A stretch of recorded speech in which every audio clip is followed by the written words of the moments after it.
A couple of years ago, I found one of the rarest AC/DC records in the world, buried in the mud in Africa.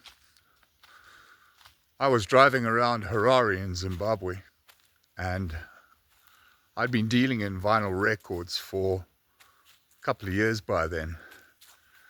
And I went into an industrial site and I decided to go and look for some more vinyl records in an auction house.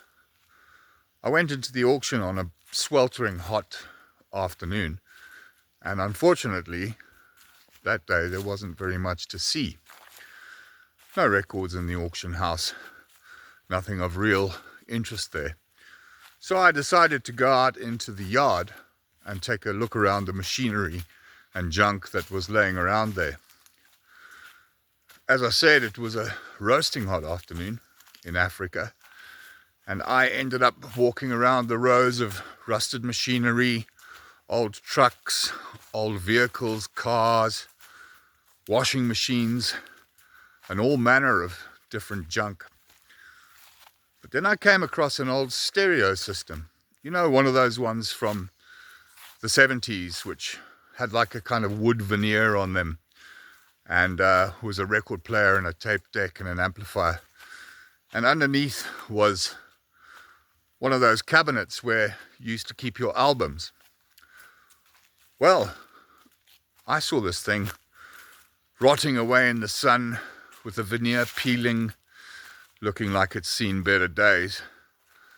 And I decided to open the record cabinet to see if there was any albums in this old radiogram.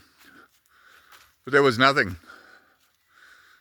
But something caught my eye. I looked down on the ground, and there in the baked dirt was the edge of a 7-single record, half buried in the dirt. It had obviously been there for years, and as I say, was half underground. So the curiosity got the better of me, and I decided to dig it out, to excavate it. So I did with my fingers, and I dug it out, and sure enough, it was a 7-single, and it had the record label Atlantic on it. But the exciting part was the artist was AC/DC, and the record was Let There Be Rock with the singer Bon Scott.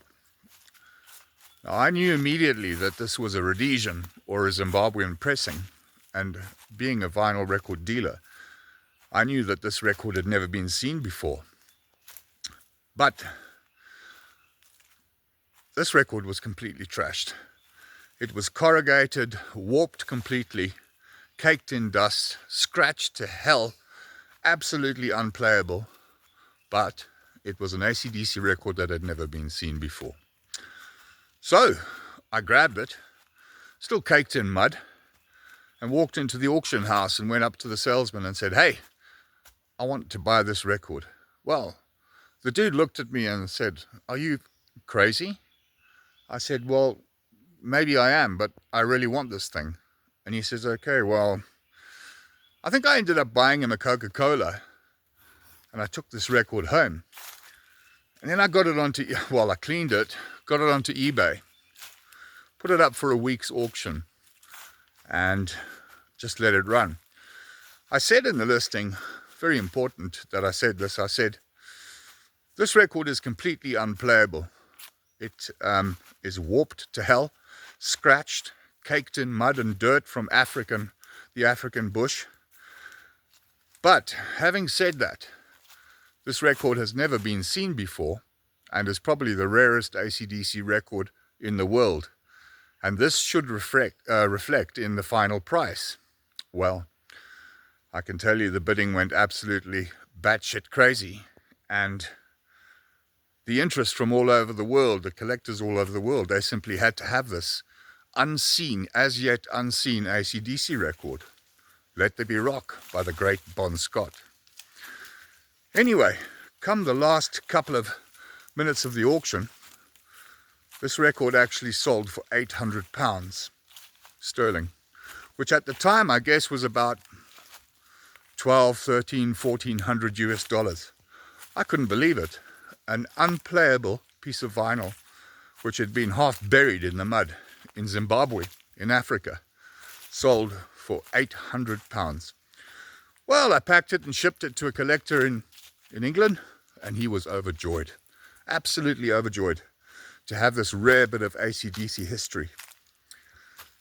So, over the years of dealing in rare vinyl, this is just one of many, many interesting vinyl stories and what I've discovered in the hunts.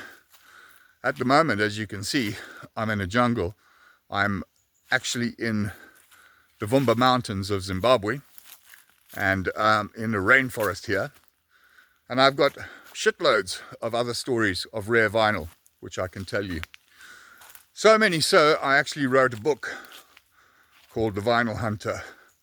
If you want to check it out, there's a link in the description.